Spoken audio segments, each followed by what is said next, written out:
Bienvenue dans ce nouvel épisode de Jusqu'au bout. Deux petites choses avant de commencer. La première chose, c'est que ce podcast a été enregistré différemment de d'habitude. On a dû utiliser Zoom et les connexions Internet n'étaient pas tip top. Donc la qualité du podcast sera un petit peu moins bonne que d'habitude. J'espère que ça ne va pas vous gêner. Et ensuite, la deuxième chose, c'est tout simplement qu'il ne faut pas hésiter à s'abonner, commenter, à partager, parce que c'est ce qui permet le développement de la chaîne et surtout notamment les commentaires. Parce que moi, j'apprécie énormément avoir des commentaires, pouvoir échanger que ça soit pour dire les points positifs comme les points négatifs, suggérer des idées de vidéos, des idées d'invités et ainsi de suite. Je compte sur vous et j'ai besoin de vous au final parce que ce contenu je le fais aussi pour vous, pour partager. C'est quelque chose de collectif. Chacun a son rôle. Certes, moi je suis derrière la caméra, mais il y a aussi ceux qui regardent, qui ont beaucoup de choses à dire et qui sont très très intéressants aussi. Donc on passe au podcast. Alors peut-être la Britannique est en train de craquer champion du monde. Cela ne nous regarde pas.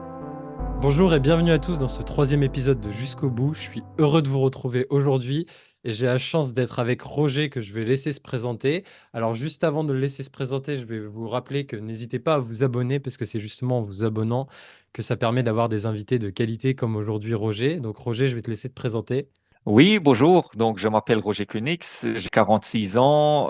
J'ai pratiqué moi-même l'athlétisme pendant une trentaine d'années. Je suis master en éducation physique et j'ai réussi mes examens comme représentant d'athlète chez World Athletics il y a à peu près un an et demi. Voilà, j'ai terminé Mhm. ma carrière sur le marathon et j'ai quatre enfants à la maison et voilà. Ça fait une vie bien chargée. Donc justement, Je pourquoi je... suis Ouais, Vas-y. je suis belge et langue natale germanophone, donc voilà, vous l'entendrez à mon accent, mais j'essaye de me débrouiller en français. Ouais, c'est vrai qu'on connaît beaucoup les Flamands, mais on connaît un peu moins les Allemands de Belgique. Mais du coup, pourquoi je t'ai invité aujourd'hui? Parce que comme tu l'as dit justement, tu es représentant d'athlète, donc tu es entre guillemets agent d'athlète accrédité à World Athletics.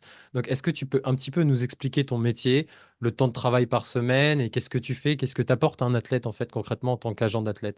Oui, bah donc tout d'abord, je dois dire que ce n'est pas mon métier. Je fais ça à côté de mon travail. Je travaille à l'Institut national de l'activité physique et des sports au Luxembourg. Le management d'athlète, c'est-à-dire que à part un marathonien allemand et une coureuse de demi-fond au luxembourgeois, la plupart des athlètes dont je m'occupe ne sont pas des athlètes professionnels. Donc, du coup, vous l'aurez compris, c'est ce que je vis.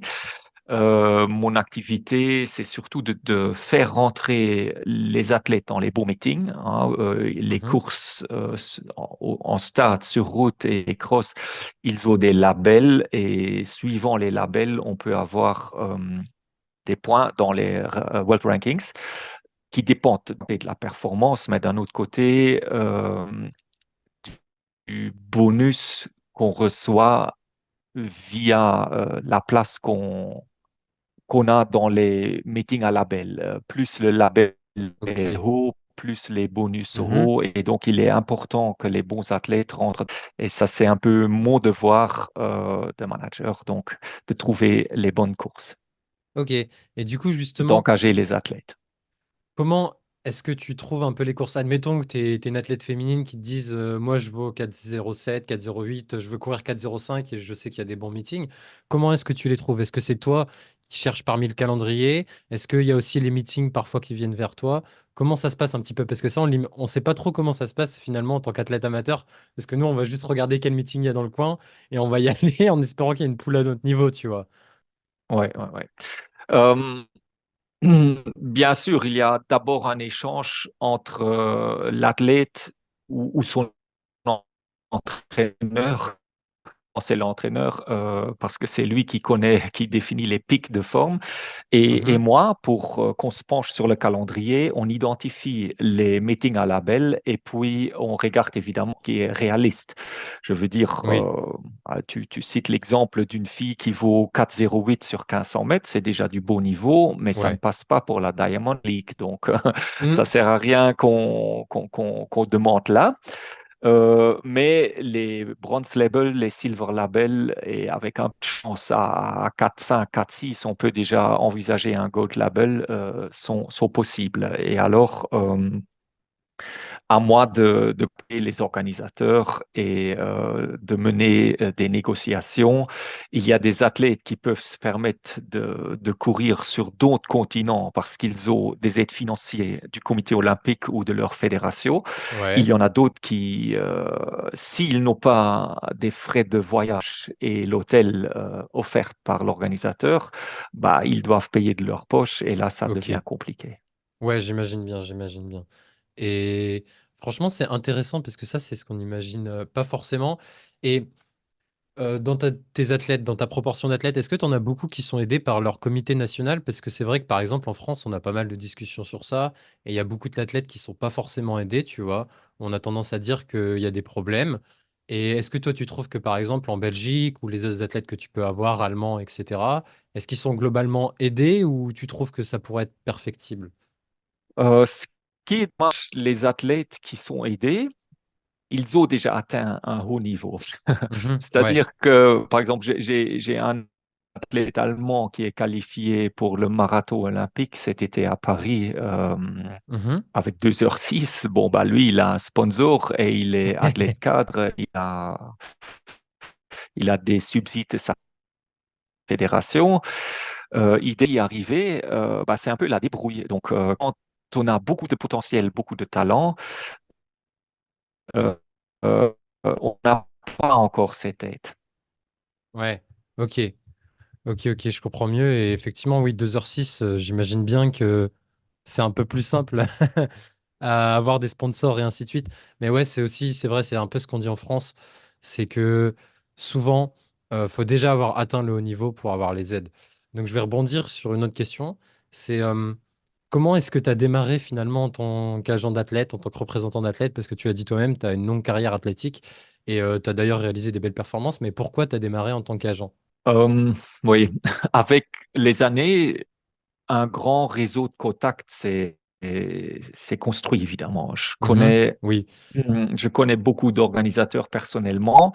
Déjà, à mon époque, c'était un peu la débrouille. Donc, je devais souvent euh, voir avec comment je pouvais rentrer dans les bonnes courses parce que, bon, je travaillais avec un entraîneur, mais c'était pas nécessairement lui qui me cherchait les bonnes courses. Et donc, j'essayais de le faire moi-même.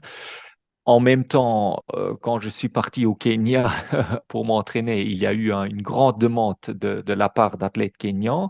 Donc, à un moment, j'essayais d'aider eux aussi.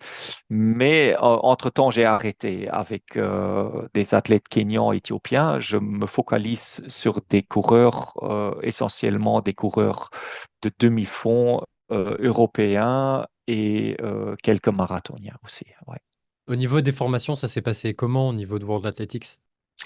Oh, c'est une fameuse brique à lire, hein. Il y a donc tout le règlement, tous les règles d'abord sur l'éthique, hein. Ça, c'est un très important, même si bah, on nous donne pas toujours la meilleure réputation. Certains athlètes pensent que des managers, c'est seulement des machines à fric. C'est pas du tout le cas.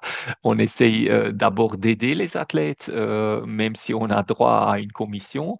Mais il y a donc tout le volet éthique qui est important. Il y a l'antidopage, il y a toutes les règles sur les labellisations des compétitions, des aspects techniques sur le marketing, les sponsors, sur Ouais. bah, la réforme avec les chaussures carbone. On ne peut pas porter n'importe quel prototype dans n'importe quelle compétition. Mhm. Voilà, donc ça va vraiment un peu à travers tout le domaine de l'athlétisme et ça comprend hein, tout ce qui tourne autour.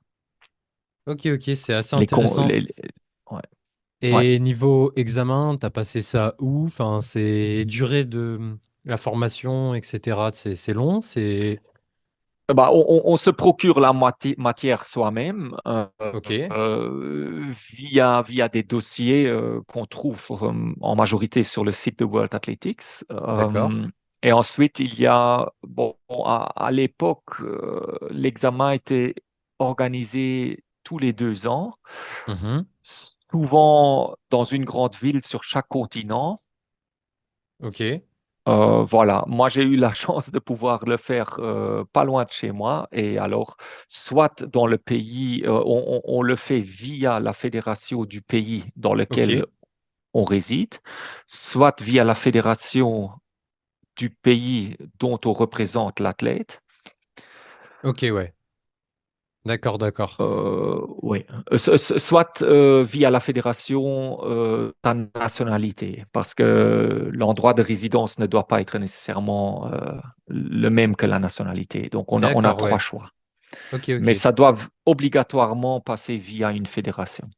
Bon, en tout cas, ouais, c'est vrai que c'est intéressant. Et donc, ouais, du coup, tu es obligé de passer.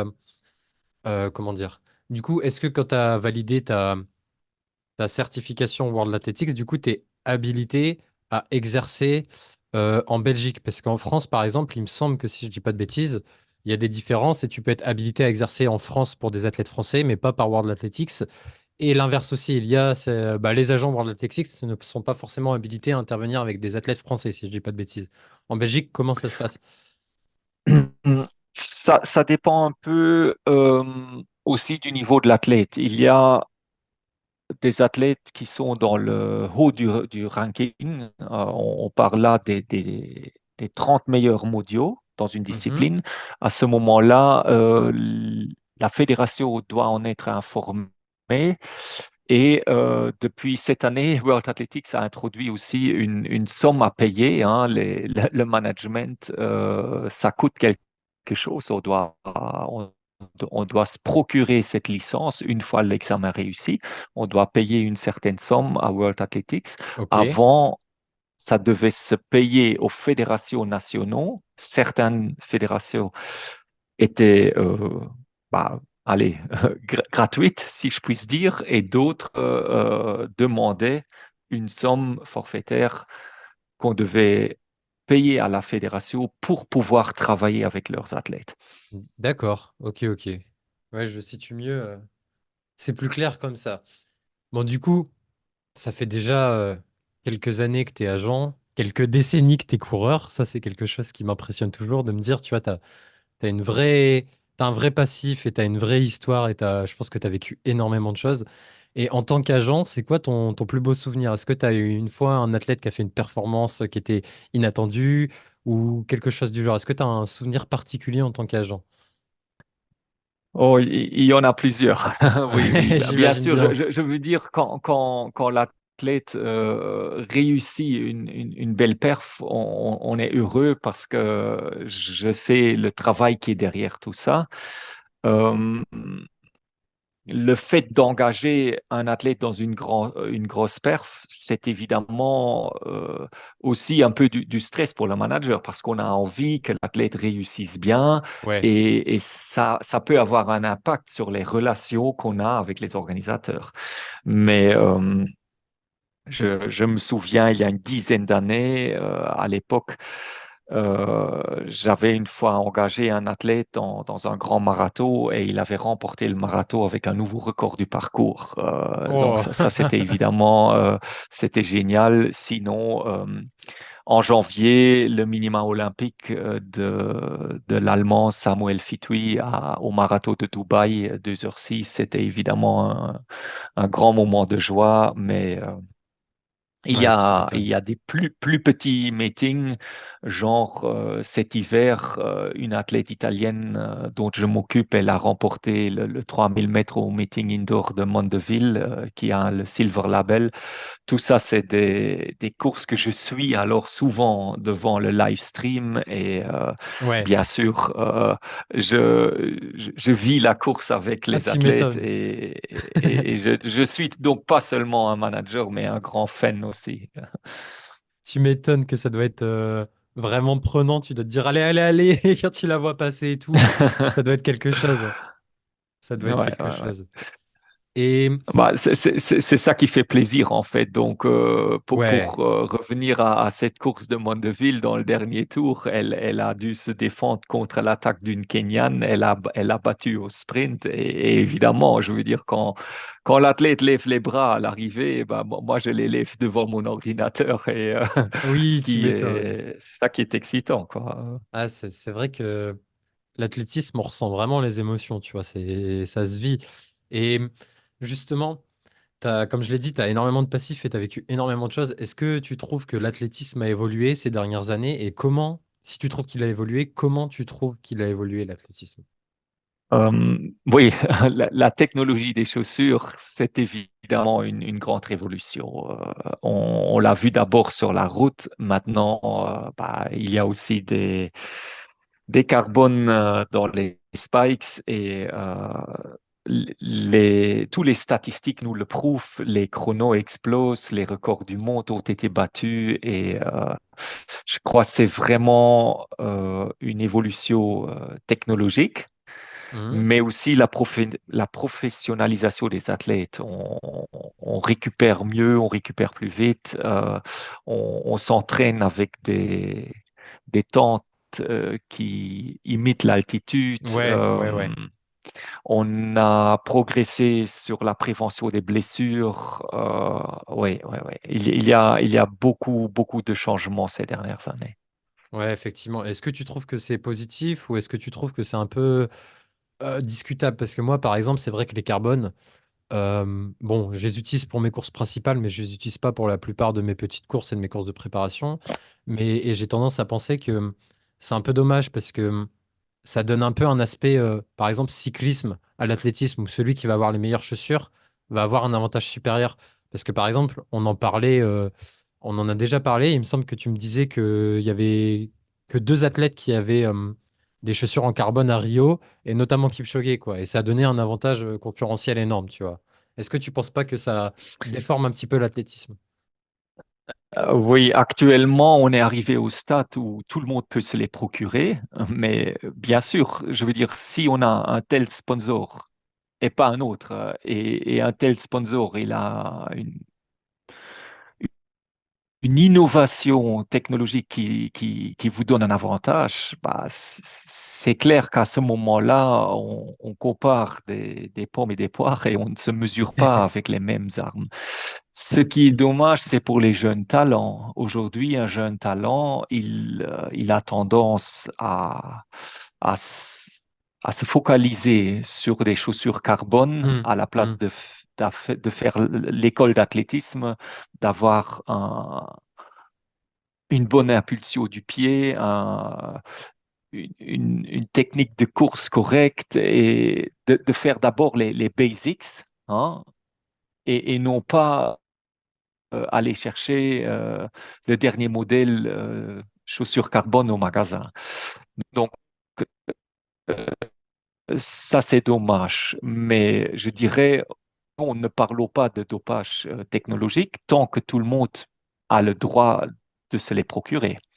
hum. Mais en effet, à Rio, il y avait deux athlètes avec les premières carbones de Nike au départ. Et ces deux athlètes-là, ils ont eu la médaille d'or et la médaille de bronze. Et je pense qu'il y avait effectivement un avantage par rapport aux Hum. autres athlètes. Ouais, ouais, ouais. Après, c'est vrai que oui, effectivement, comme tu le dis, aujourd'hui, tout le monde a à peu près accès, mais c'est vrai que je trouve que ça reste quand même dommage parce que tu te retrouves à mettre 200, 300 euros. Je crois que j'ai même vu des carbones à 500 euros pour des chaussures, quoi. Ouais, ouais. C'est un peu bon. Les Adidas, le record du monde féminin, un modèle qui à ce moment-là n'était pas encore commercialisé. Entre temps, il est, mais oui, il est à presque 500 euros. Et donc, un athlète qui n'est pas sponsorisé, bah, ça fait quand même un Hmm. peu mal au portefeuille. Ouais, ouais, c'est clair. Je te poserai une dernière question qui m'est un peu venue quand tu m'as répondu à mes questions précédentes, c'est comment tu travailles avec les entraîneurs? Parce que c'est pas, tu vois, l'entraîneur va programmer des pics de forme, il va dire, bon, voilà, telle course, faudrait faire telle performance à peu près à ce moment de la saison, parce qu'on le sait, par exemple, tu as un déroulé de saison classique où tu vas faire du long au début, tu vas passer par les crosses et puis ensuite tu vas vraiment préparer la piste, tu vois, par exemple. Est-ce que parfois c'est pas un peu compliqué de marier les propositions de meeting ou de course que tu as avec l'entraînement planifié par l'entraîneur? Oui, ça peut être vraiment un défi. Il y a des entraîneurs qui sont très ambitieux et qui envisagent des meetings qui ne sont pas réalistes. Et Ouais, alors, je dois parfois les convaincre et leur dire, écoutez, tu as un bon athlète, mais mais pas. demander un gold label pour cet athlète n'est pas encore tout à fait réaliste. Si je le fais, on aura un échec parce que la réponse sera négative. Mais bien, on peut toujours essayer. L'autre défi, ce sont les blessures des athlètes. Parfois, on a un athlète confirmé dans une grosse course et puis bah, il peut y avoir des soucis de santé, Mhm. une maladie, une blessure. Et quand on doit annuler un athlète, parfois en dernière minute, les organisateurs n'apprécient pas du tout. Mais voilà, maintenant, les athlètes ne sont pas des machines et Mm. ce sont des choses qui arrivent. Ok.